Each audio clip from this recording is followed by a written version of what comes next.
time for the keynote speaker, our good friend, Professor Akcam.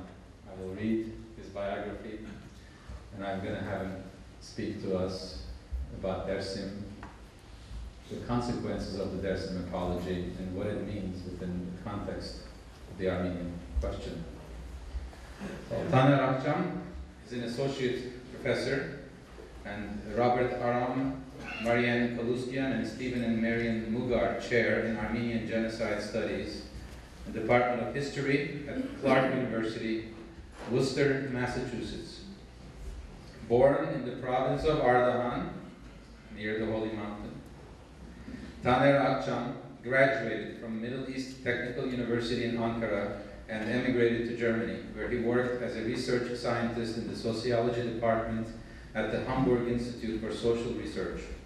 Akcam earned his doctorate from the University of Hanover with a dissertation on the Turkish national movement and the Armenian genocide against the background of the military tribunals in Istanbul between 1919 and 1922.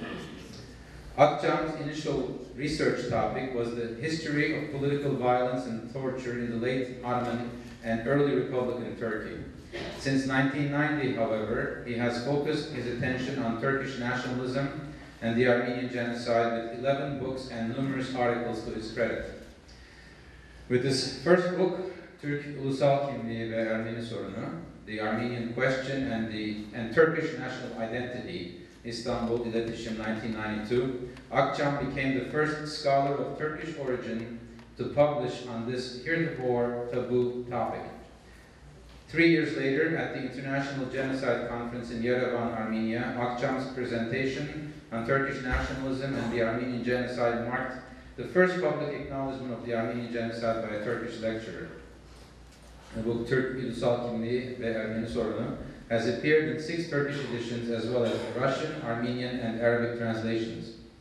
Dialogue Across an International Divide, Essays Towards a Turkish-Armenian Dialogue, Cambridge, Massachusetts, and Toronto, Zoryan Institute 2001, introduced Akcam's ideas to an English-speaking readership. 2 full-length scholarly studies followed, From Empire to Republic, Turkish Nationalism and the Armenian Genocide, London and New York, Z Books 2004, and A Shameful Act, The Armenian Genocide and Turkish Responsibility, New York, Metropolitan Books 2006, which won the 2007 Minnesota Book Award for General Nonfiction and has been translated into Greek, Romanian, Dutch, and French. Akcam's latest book, Ermeni meselesi hallolunmuştur. Osmanlı belgelerine göre savaş yıllarında Ermenilere yönelik politikalar. The Armenian issues resolved, policies towards Armenians during the war years, based on Ottoman documents. The name of the book, Istanbul İletişim Press, 2008, is already in its 3rd printing. And I understand he has already published in Turkish and English the protocols of the Istanbul military tribunals on the investigation of the Armenian genocide, co-authored with Vahakan Dadrian, Bilgi University Press of Istanbul. Pay attention, the later books are all be printed in Istanbul. Professor Akcam's life and work has been featured in 4 critically acclaimed documentary films: A Wall of Silence, Humanist Broadcast Foundation, the Netherlands, 1997, premiered on Dutch national television and was also screened in theaters across the United States and Canada. Armenian Genocide, 90 years later, Twin Cities Public Television, University of Minnesota, 2005, garnered a regional Emmy nomination and the Eric Severate Award for Broadcast Journalism. Armenian Genocide, Two Cats Productions, 2006, aired nationally on most PBS television stations, and Screamers by Carla Garabedian in 2006, starring the Grammy-winning band System of a Down, was screened at the Cannes Film Festival, the US Congress, and the European and British Parliaments. In 2007, I had the pleasure to present him with the Armenian Bar Association's Hrant Dink Freedom of Speech Award as a champion of historical truth about the Armenian genocide and for his courageous defense of liberty and free speech. He has also been honored by the Harvard University Foundation for Intercultural and Race Relations, as well as the Massachusetts State Legislature. In a mayoral proclamation of April 24, 2005, marking the 90th anniversary of the Armenian genocide, the city of Rochester, Minnesota, commended the work of Taner Akcam and other like-minded Turkish scholars as a vital step toward truth, justice, and reconciliation. And I think you know Taner real well, my friend.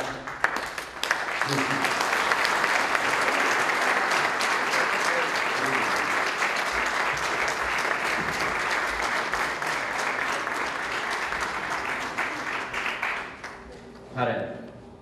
Good evening. Merhaba.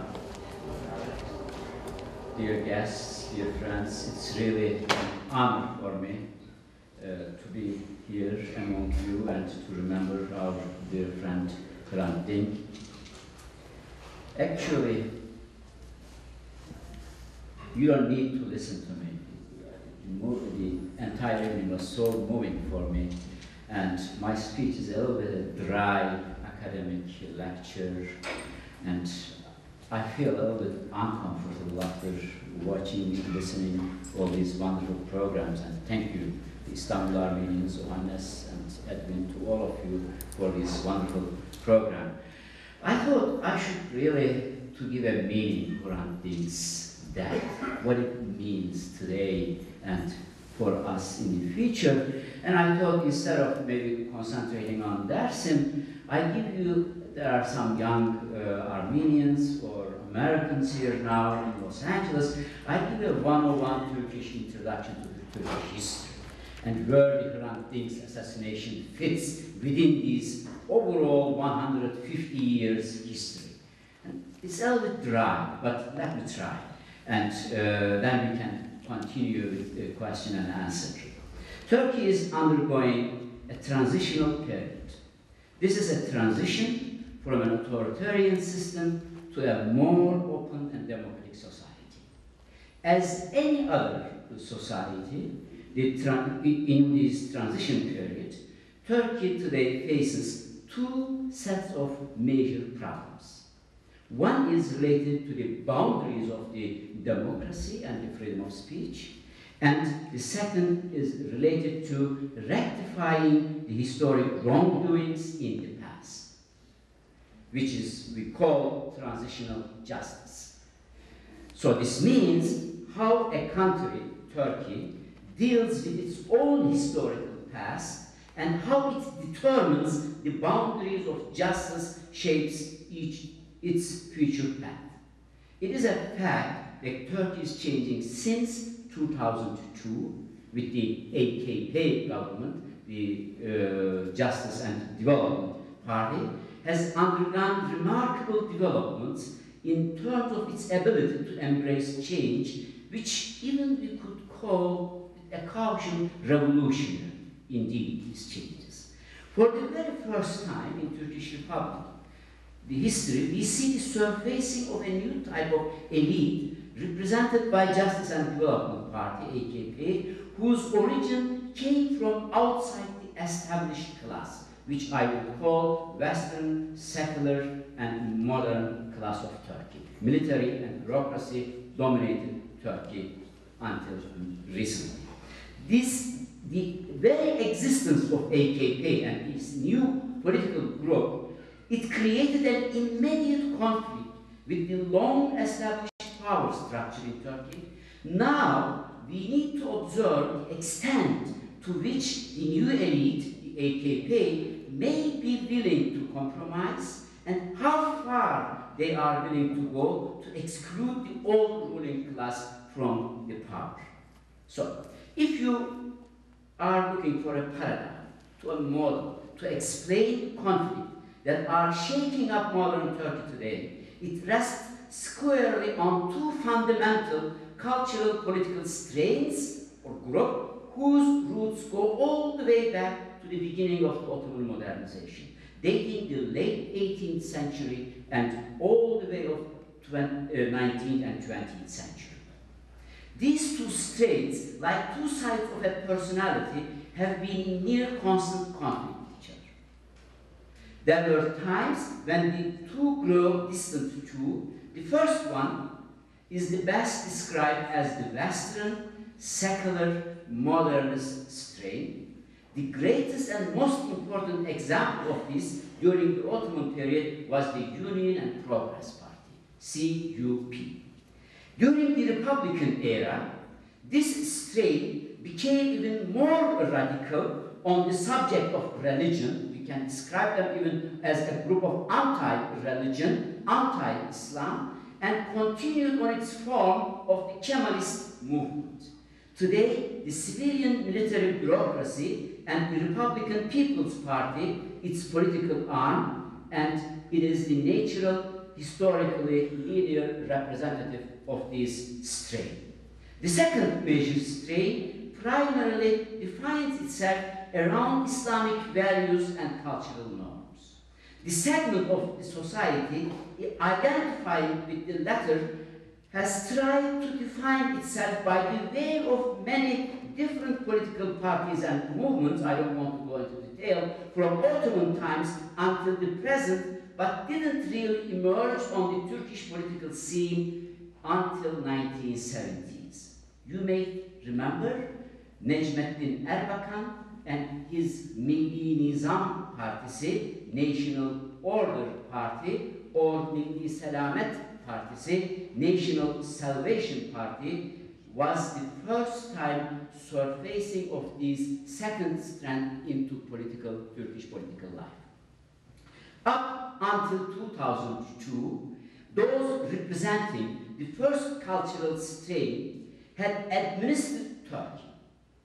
Since the Western secular modernist military and civilian bureaucracy was the driving force that formed the original Turkish Republic, they never let go of power.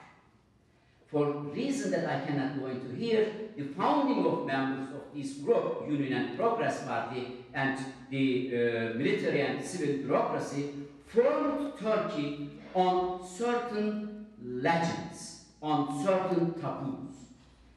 There are 5 important taboos that we are still fighting in Turkey. Number 1 was there are no Kurds in Turkey.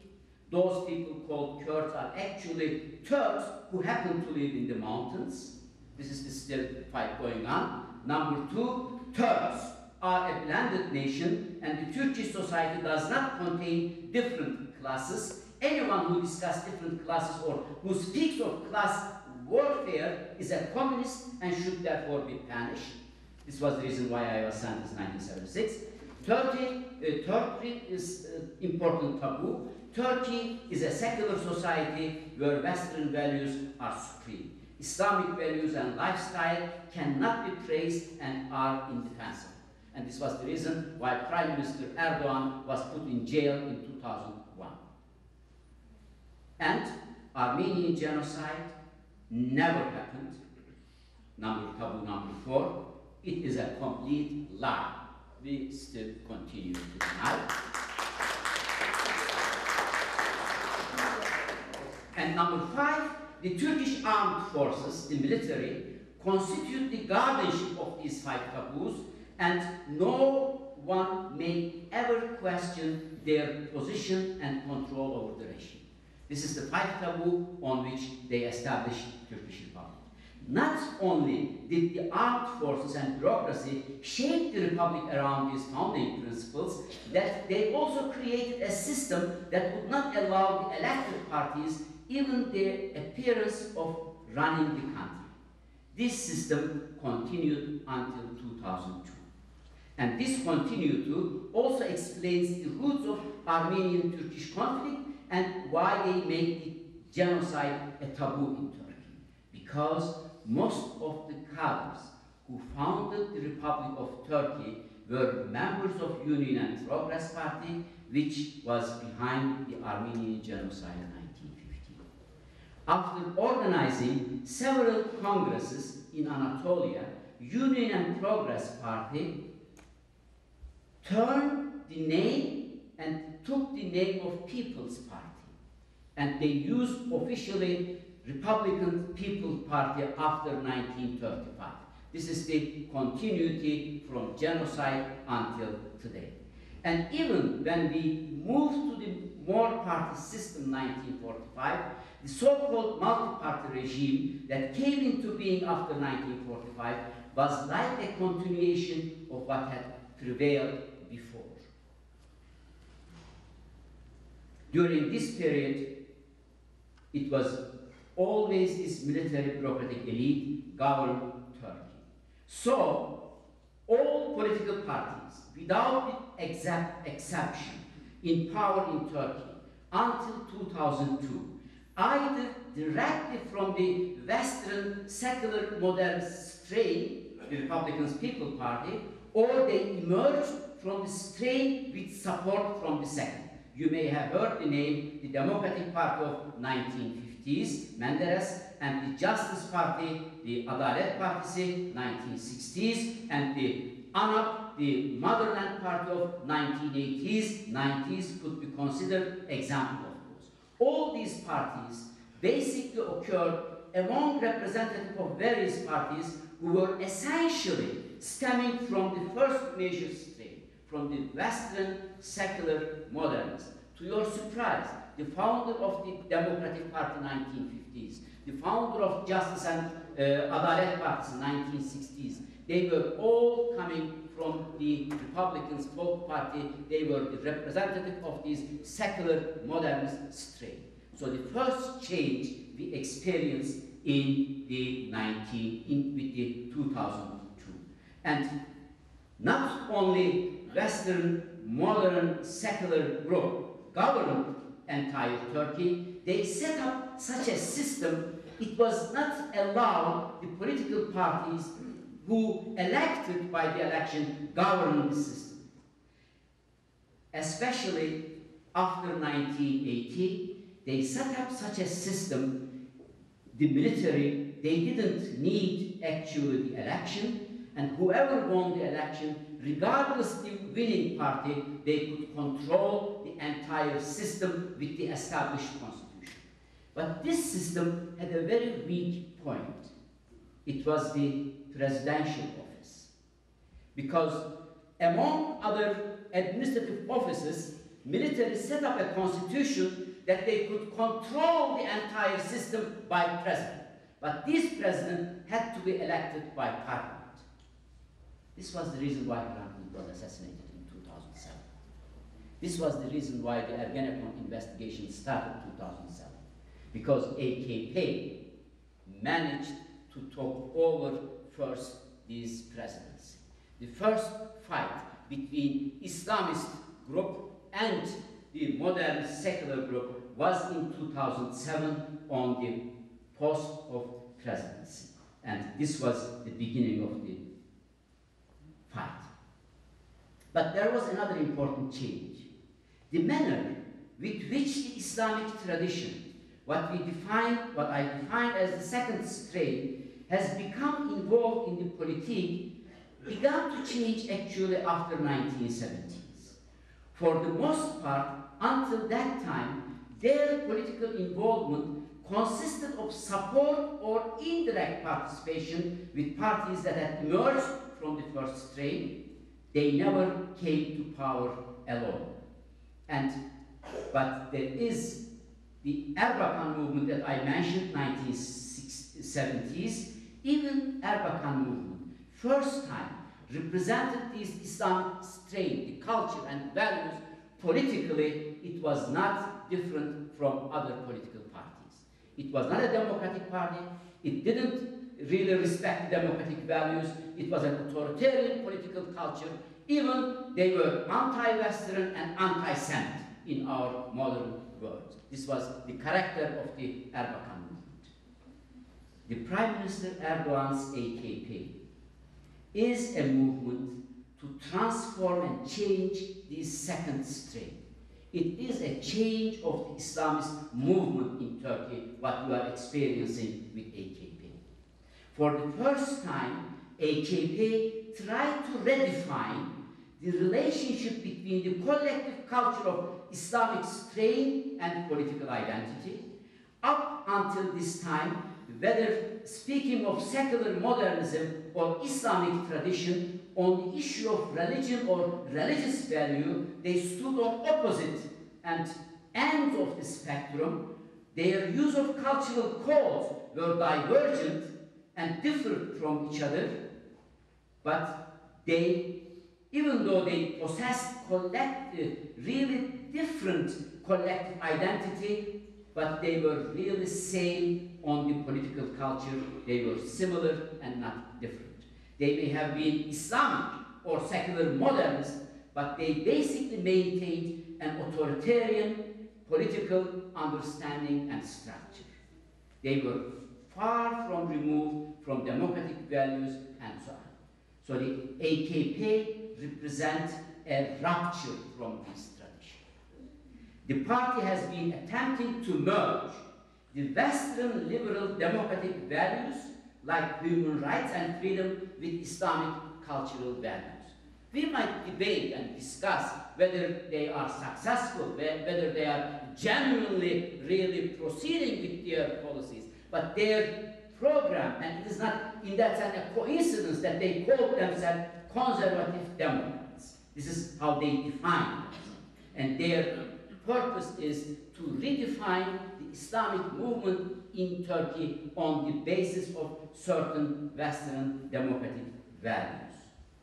So, because of that reason, I think the AKP has constituted an historic opportunity. For the first time in Turkish history, an elected government with strong support from the second strains is trying to push the military and bureaucracy out of the political sphere and try to diminish their political power over judicial administrative system. As I said, whether or not they are genuinely following this program, we might debate and discuss. I think this will be one of your questions also, but we cannot dismiss or deny that they have engaged a very deep-seated conflict with military, civilian bureaucracy over the fundamental character of regime. A short list of areas where this conflict is most evident, and by way of summary here is where the two sides are fighting. To lessen the military's control and guardianship over the regime, which has been expressed through Ergenekon and Schlaghammer prosecutions. Just a number.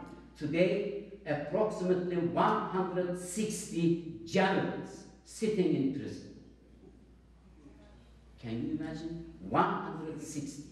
80 of them are retired generals, and 58 of them are still in position.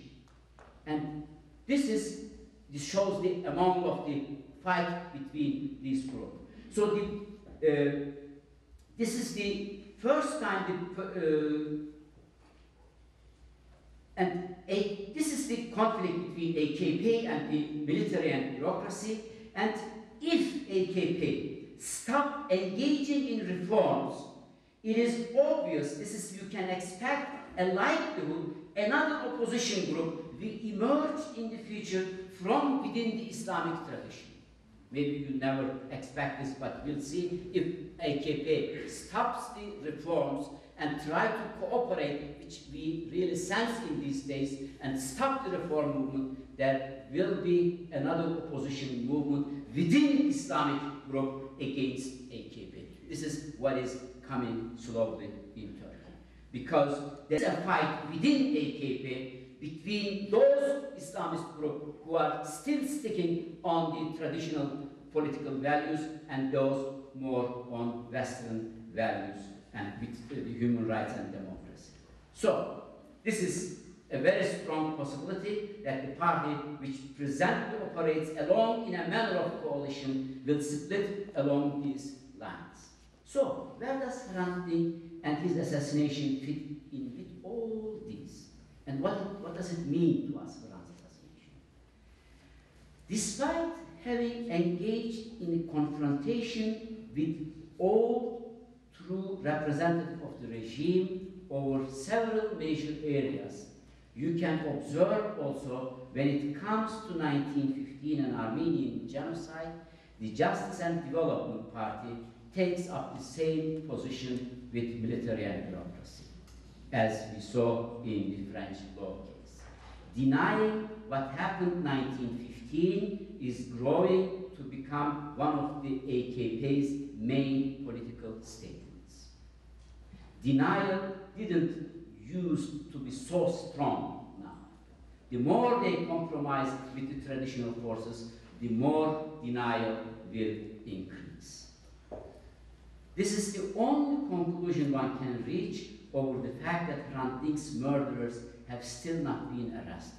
This is the reason why AKP is hesitant to find out the real murderer behind Hrant's assassination. Hrant Dink is like both a lock and the key. Hrant is honestly like Turkey's big secret, like one of those fairy tales maybe you have heard, where there is a huge mansion with lots of rooms, 40 rooms, and there is one room on the end of the long hallway that's been locked and never opened for years.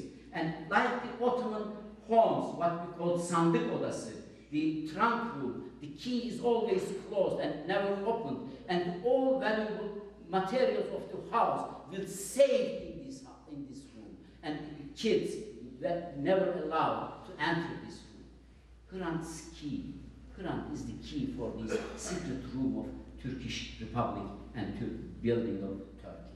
Why?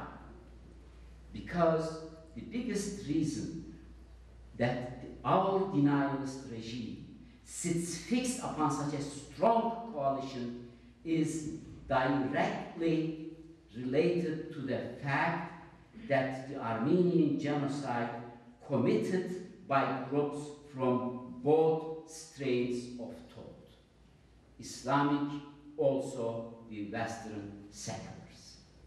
The Armenian genocide is basically a work of the Western secular modernist tradition. It was the civil, military, and bureaucracy and its political party, Union and Progress Party, planned, organized, and implemented the Armenian genocide. So the continuation is on the military and bureaucracy. They organized this genocide. But the second major strain, which has expressed itself through the Muslim, Kurdish, Turkish communities, may not have been around for the decision-making process, but they were used and manipulated by the first strain during execution of the Armenian genocide. They, and especially from the Islamic tradition, some of them became partners, volunteer partners of the first strains, modernist social engineering plans, because of the religion, because Armenians were Christians, and secondly, I think because of the plain economic interest. They participated in the plunder of Armenian properties. If Hrant Dink's real murderers are arrested, the historical partnership or common secret of these two strains will be revealed for all to know. This is the reason of the resistance for Hrant Dink's case.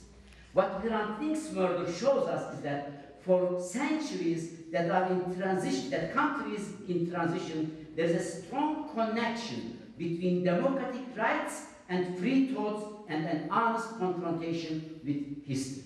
In other words, connection between truth and justice. The more we confront history, the more democratic we will become. The more democratic we are, the more we will be able to confront history. So this is the reason why AKP cannot bring the democratization further, because they fear to face the history. This is the dilemma that they have in that sense. The democratic opposition in Turkey, which organized, formed, following Hrant Dink's murder, unfortunately has not pushed the idea, the confronting history and the Armenian genocide as part of their fight to have the murderers caught and arrested. So this is an important lacking point that we have in Turkey today. Recognition of the Armenian genocide, or to state in another way, confront the undeniable history on the basis of truth and justice, hasn't found its way into the search for Hrant Dink's murder. This is the missing link in Turkey. The connection between Hrant Dink's death and genocide feels attenuated for the activist when in fact the reason his murderers haven't been cut is directly related to 1915. The existence of a denialist regime that was established in 1923 prevents the truth about this crime from being revealed. Because the opposition, the democratic opposition in Turkey, my dear friends, I know most of them, they don't see this very strong connection. The fight to get Hrant's murderers has resolved around the issue of democracy and human rights and freedom of speech. The whole matter gets taken up within the framework of developing a greater freedom of thought, and for this reason they approach the genocide issue in a similar way. Most of my friends in Turkey, they approach the genocide as an acknowledgement as a freedom of speech. They think that other goals, such as justice and confronting history, are dismissed as unaffordable luxuries now, or deferred to some unimaginary future. So the genocide recognition issue is for them is a way to get sidetracked from the gist of the issue. This is why there is usually a negative response to pressure from outside Turkey's recognized Armenian genocide. On the other side, the issue for the most part the Armenian diaspora, we keep us here, I see myself as a part of the diaspora here, we pressure Turkey on the truth and justice. The most important thing on our agenda is the recognition of Armenian genocide. We don't see here the connection between the desire for truth and justice and democratization process in Turkey. So they are more or less indifferent to the latter. So diaspora is more or less indifferent to the democracy fight in Turkey. They do not maintain any kind of agenda to start and develop relations with the Turkish civil activists either. But you know, I don't want to blame my Turkish friend or diaspora Armenian. This is actually an issue in the core of the problem that we are dealing with. We have two sets of problems here. One is truth and justice. And truth and justice actually has nothing to do with freedom of speech or democracy. Even in most democratic societies, we can have the problem of truth and justice, as here in the United States in case of Native Americans, or in France in case of Algeria, and so on and so forth. These are two different set of questions. And you cannot solve one problem with the other. If Turkey can be free and democratic country, Turkey can still be dealing with the truth and justice. So these are two different set of problems. And this is our issue, to unify this, because these issues cannot be separable because of how they establish, how they set up Turkish state. This is the important part that we have to, this is where Hrant Dink is important. His death has brought these two demands and these two worlds together. As long as Turkish civil society continue to perceive the diaspora and their demand for recognition of the genocide in a negative light and refuse to put the recognition on their agenda, and as long as the diaspora continues to view Turkey as a monolithic bloc with Turks and refuses to establish relations with Turkish civil activists who keep fighting for democracy and freedom and thought in Turkey, we will never be able to create a society that respects either democracy or human rights, nor will the truth and justice ever be attained in Turkey. And without that, Hrant Dink's murderers will never be found and brought to justice. So, to bring it all together, here is what I see as an action plan. The political and social actors are changing. There are new players in the field, and their discourse is changing as well. So, we diaspora have to change our language, our conversational, conventional thinking. You know, there has been an old paradigm here in diaspora. It's very simple. There is a denialist Turkey. It is a homogeneous bloc. We have to win over US Congress, and this Congress should pressure Turkey on behalf so that we can get the recognition that we deserve. This approach falls short and of addressing the issue as a whole under the new circumstances.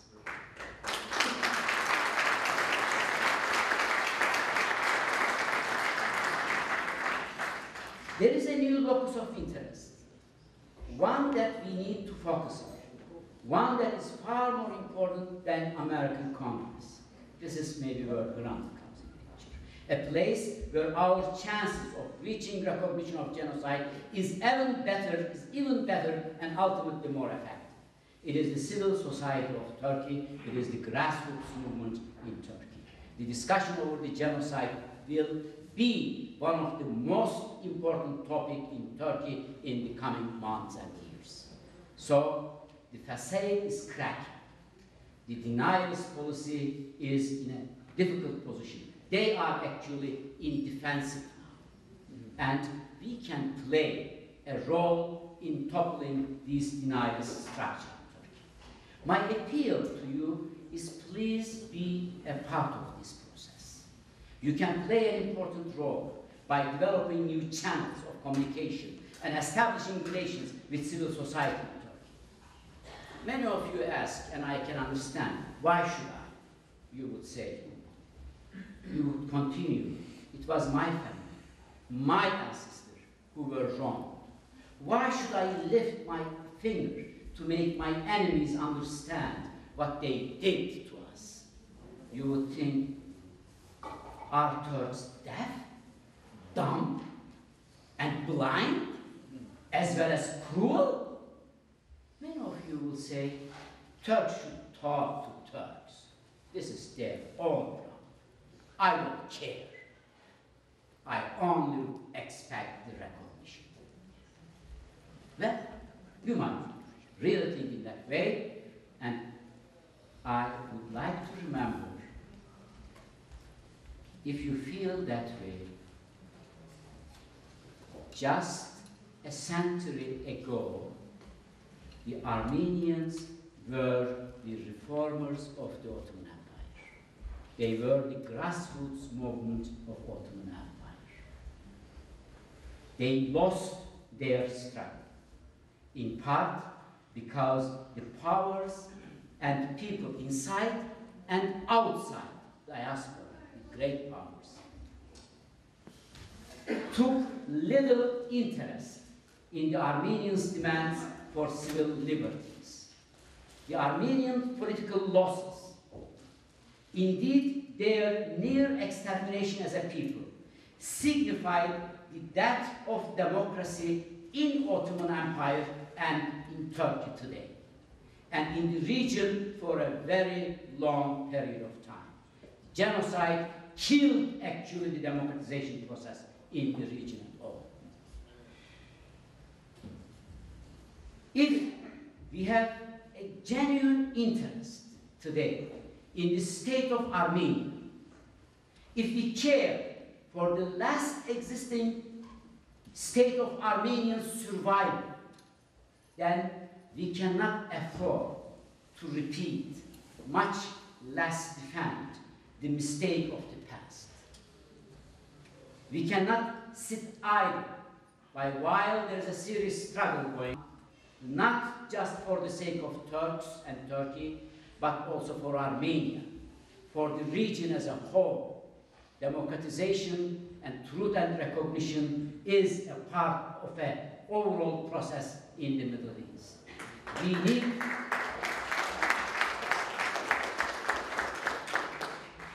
We need to be part of moving the region along toward a positive end. I think this is the way to keep the legacy of Hrant Dink, to fight for recognition of genocide and to fight for the civil rights, liberties, and democracy in Turkey and in the Middle East. Thank you very much.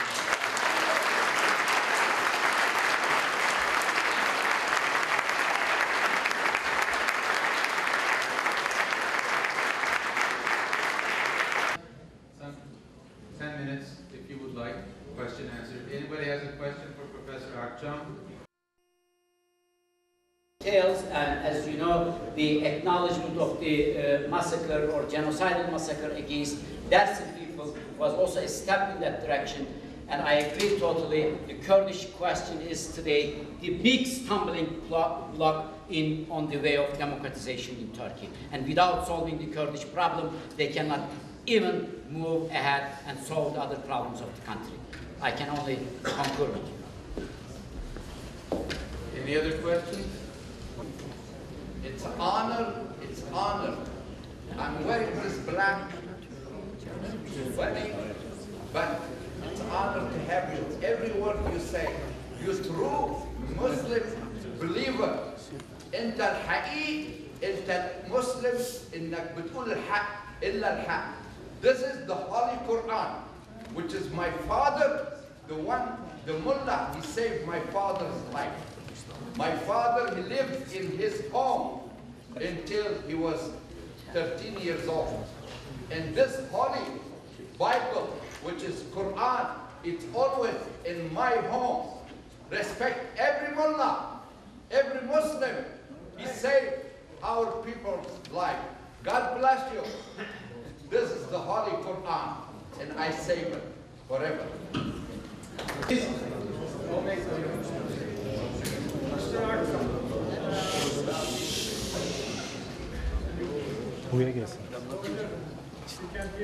Yes.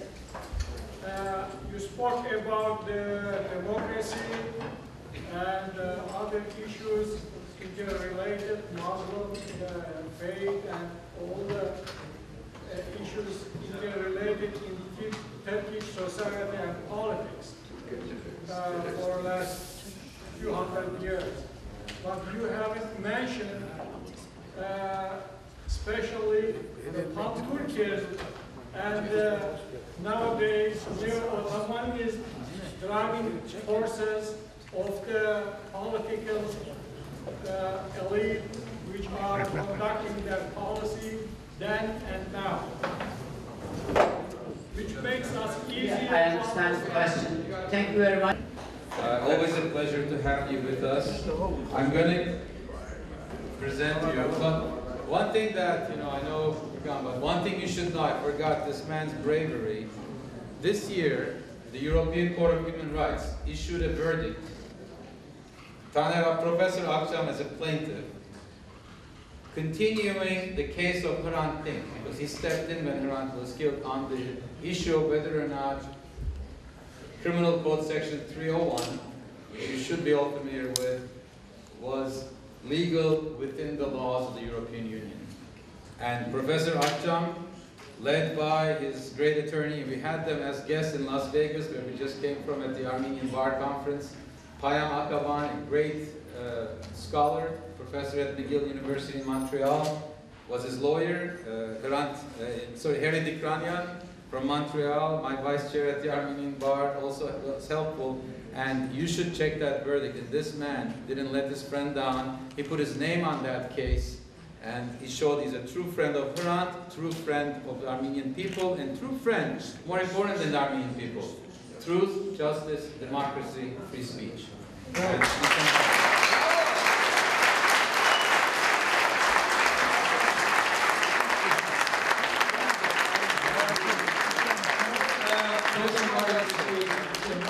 picture frame donated by Mr. Ohanes Balabanyan from Montreal, Canada, in memory of Mr. Nubar Hachikyan. And Taner Akcam, your good friend Ohanes Kulak, can translate for you what it says here. I want to present to you on behalf of the OIA, the Bolsa meeting. Thank you very much.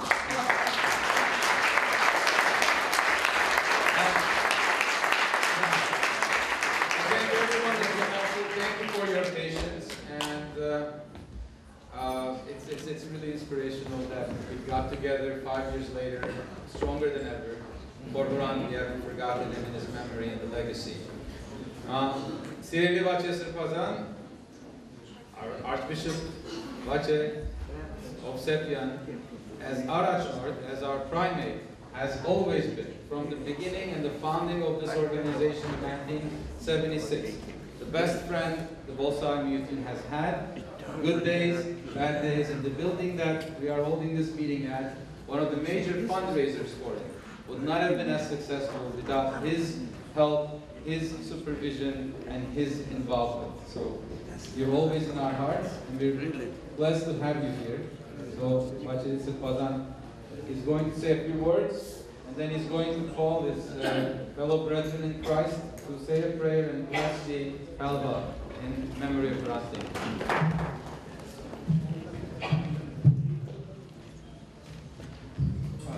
Let me tell you, you people are wonderful. Anyhow, from the first day you started coming to these parts, you have been very active members of the community. Professor Akcam, God bless you. I had such a fulfilling evening today, such a gratifying evening. I'd like to describe you. You are an honorable, noble person on the side of justice and the truth. I am not looking as an Armenian, but I am talking as a human being. And because in the early years, had they recognized the genocide, we would have prevented subsequent genocides in Cambodia, in Africa, in other parts of the world. And yet, it looks like that superpowers are inhuman, and they don't care about minorities, and they don't care about simple human beings. But you have been true apostle, disciple, and of the truth and the justice. And tonight has been such a gratifying evening for all of us. At the same time, let me tell you, Rafi is a wonderful person, and I want to, on behalf of everybody, to express my appreciation to the committee that have organized this evening's wonderful gathering. And I am sure I am speaking on behalf of everybody. It was such a gratifying and wonderful, and I know the occasion was Hrant Dink's 5th anniversary, that in Armenian and human being, there are two types of death. One, the normal death. We call it meram. The other one, we call it martyrs.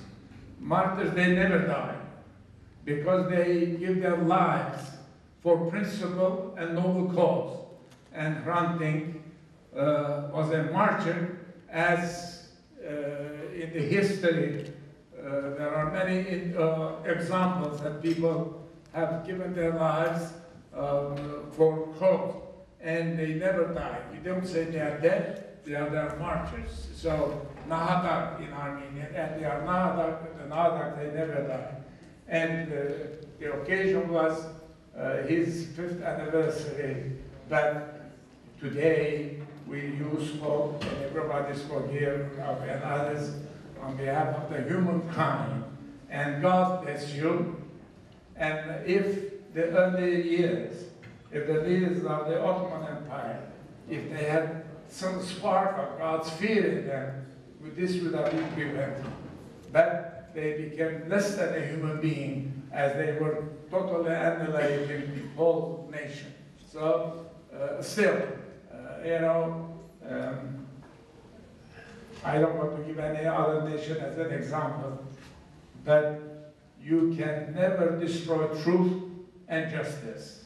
Even if one eventually will come, the spark will generate more power, more energy. So thank you for evening. At the same time, citizen, Hrant Sıkbadan այսօր հոսպիտալար, բայց Seattle, Washington-ը եկեղեցի օդման բաժնարան այսօր ոչ չէ։ Այսօր ծեր անոնով, on behalf of everybody, thank you very much. Thank you, and thank you for the committee organizing such a wonderful, wonderful.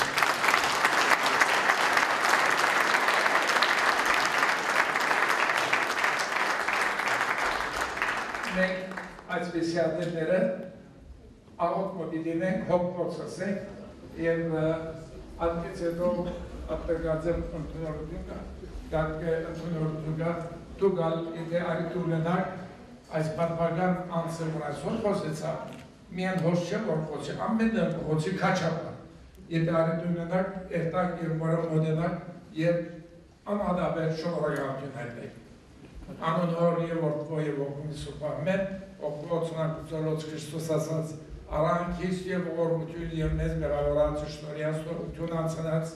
Derve ormia, Kristos vortia Suzanu Hagarie parekut. Keta konar shagan siro dioki sankutsial zaraitskots. Yemanamant hishia der soki hankutsial Hrant Dink anum zaraiko. Hishahavur mezi kalstian arkayutyanko. Ararjani bogormutian, kavutianem toutiam meats. Tasavorial baizaraton surpusku hachagomian tasun. Zitu este de varari chamenet sunt adavor gentaniatse melot. Եվ քեզ վայել է փառք իշխանություն եւ բադի այժմ եւ միշտ եւ հավիտյան սավիդենից ամեն Բաբանի շոյսավադած Սերոջ Քրիստոս ասած մե բահիա բաբանիա եւ որտեղ ավադածաժողովը մերոնտոմանիա սուբ եւ բաբան հաճի կողաուտյան բերքի ազատի արավերի ու դուշնահույն արժանավորյակը ու ջամ բարավորսկեն դորի ու սուբոյն այժմ եւ միշտ եւ դիանց ամեն Նորեն thank you Bravo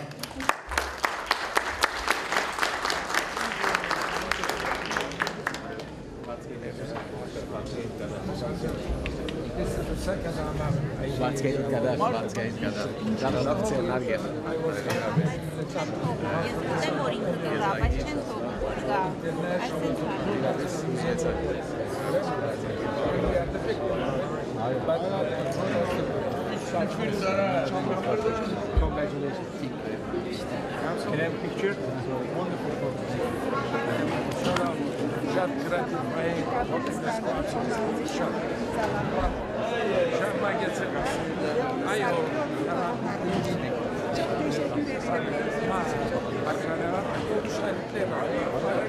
I